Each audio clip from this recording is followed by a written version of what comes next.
Let me bring up. Yeah, so while Josh is pulling up the notes for another, Dusk, what did you think about A Simple Favor, the 2018 movie from Paul Feig?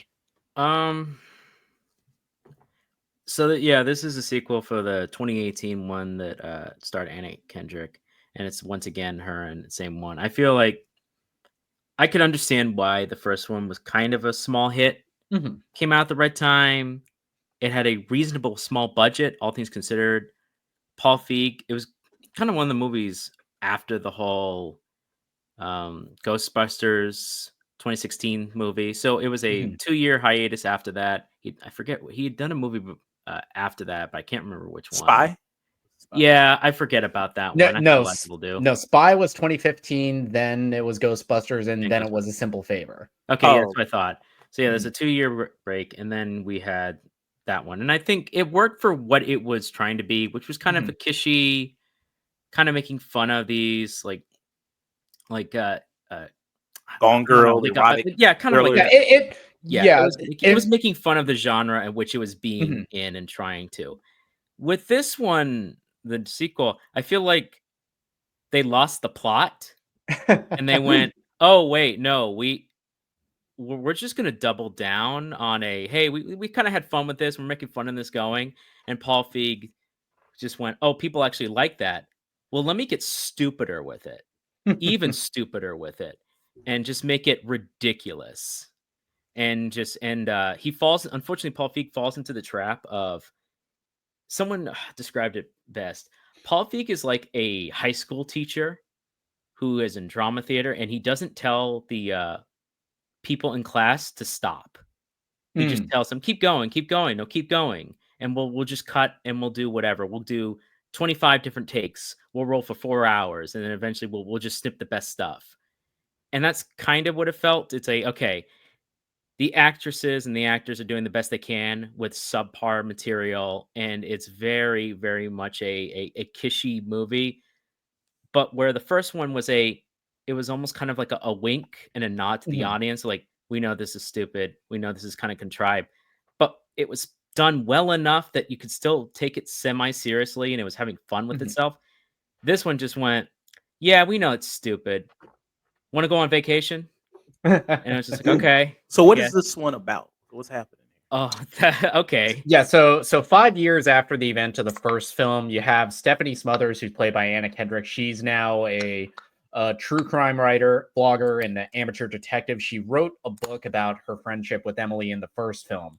And during a book signing, Emily crashes the party and invites her to be maid of honor at her wedding to this man in Italy who's played by Michelle Moroni, the guy for the 365 days guy.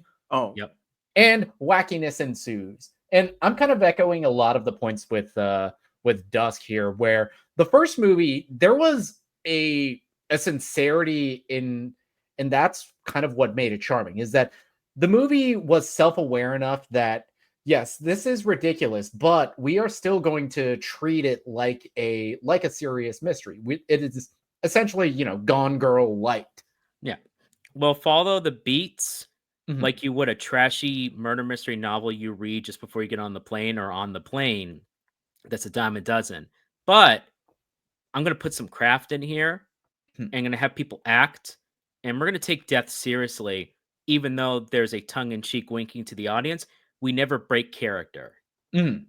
That's very important. It's a tough line to ride, but he actually did a decent job. That's why kind of people liked it. This one, screw the line. Screw that crap. We've got a sequel, baby. Yeah, this one it felt like they just had a destination in mind for like the whole setting and just rolled with it that way. it's like one of those Adam Sandler movies. Oh Where yeah, it's just like, hey, this is the chick flick version of an Adam Sandler movie. Yeah, this is the wine mom version of like Grown Up. Pretty much. God. except murder mystery, all the things Oh that no, wine moms love. it's wine mom murder mystery. I forgot Adam Sandler made a movie called that. Yes, he did. So But- how is But returning here? Like but let me get my Oh. mandated nice thing to say about this movie Sure. off the plate, because this will be very short. Yeah. When Anna Kendrick and Blake Lively are on screen together, especially during the bachelor party that you see a little bit with these two, where they're in the pool together, just like vibing and reconnecting after so many years, I feel like that's very strong. And there are some lines in here that got a legitimate laugh out of me, especially towards the third act of this.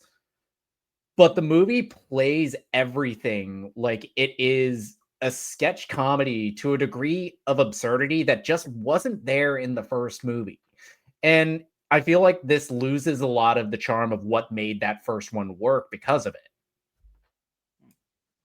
I mean, I pretty much echo everything you said. Mhm. Right down to it. It's not Blake Lively's fault. It's not Anna Kendrick. They're doing the best they can with the material. I mean, Anna Kendrick, she just has to look at you. She doesn't say a word. She has so many ways of talking just with her eyes and the way she raises her eyebrow. She doesn't have to say it. So the fact that most of this movie is her either rolling her eyes or just kind of like acting like, I don't want to be here. This is the situation. Because that's what the character is. And Blake Lively is just constantly antagonizing the entire time. It's very Mean Girls esque, and it's just. But at least with the first movie, they would have played it more closer to the chest, and there would have been still a tense air. Mhm. There's no tense air in this. There's not a single bit of it that you're like, oh no, she's in danger. Oh no, nothing happening. It's like at this point, it's kind of like, oh, another person died. Oh well, where's my martini? it's pretty much It's basically like that gif from Game Night. It's where Rachel McAdams is just like, yes, oh no, he died. it's the same pretty much. That's the tone of this movie. That's pretty much the tone, yeah. So is everything carried over from the first one? Same director, Yes, same director, but Pretty same much writer? everything associated with it. Again, just I think Paul Feig pulled a lot of stuff back in the previous one because he was in director jail after 2016's Ghostbusters and went, let me actually kind of like pull back a bit. Mhm. And that was a great move. And somebody should have said, Paul, keep doing that. Keep like pulling back a bit, going back. And then this time he's like, this is on Prime's money now. I can do whatever. We're just going to go on vacation, girl. We got that Amazon money, baby. Got that Amazon money, baby. Come on, Kendrick, let's go. So you got some additions to this cast added on to this sequel. Any of them do really well? Allison No, Janney, it just maybe? bloats. Yeah, They're mostly just bloats. and it's kind of a shame because I think Allison Janney is one of like the great character actresses. I love her in I, Tonya. I feel like she did she win the Oscar for I, Tonya? Yeah, she won Best Supporting Actress for I, Tonya. And I feel like her in this movie, she's just playing it so broad that it loses it.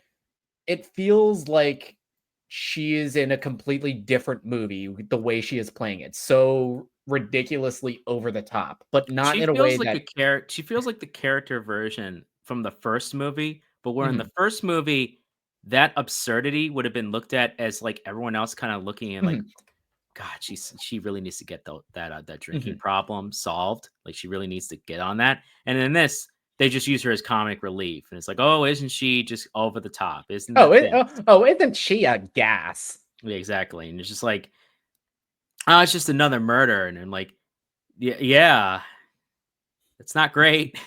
Yeah. So what be your? Oh, good. Yeah, I think when I reviewed this on Hunter Stream, I gave it like a D minus just for the few moments that I did laugh during this. But honestly, this is like the definition of a skip it. Besides like a couple moments here and there where I got a legitimate laugh, this movie is 2 hours of just this nonsense plot that misses all of the charm of what made the first movie so great. I actually really love A Simple Favor. It's one of those movies that it is just a really good comfort watch. And with here, I watched this movie like several weeks ago, and I just watched a little bit to try and refresh my memory because I'd forgotten how angry this movie made me at points because it's playing everything so nonchalantly. Mm. Mhm. So a D minus, that would be low. He says extreme? skip it. Oh, This skip it. is Okay. skip it. Skip it. Okay. Skip it. All right. What about you, there, Des? I didn't hate this movie. Mhm. Okay, no, that's a lie. I did hate this movie. But I didn't hate enough to do burn it. Mhm. This is this is unfortunately like a very forgettable. I've seen this before. And the entire time I was thinking while I was watching this movie was, God, they're wasting so many people in this. This is such a waste of I'm just seeing money burn on screen. I'm seeing the money just burn. You could have just had a small plot, a small character Mhm. plot, and you could have been very controlled and contained, and you would have had a much better time. Beautiful Vistas doesn't make a good movie. Mhm. Over the top acting doesn't make it funny. And no matter how hard they're trying with subpar material and direction, you're just not going to get anywhere with this.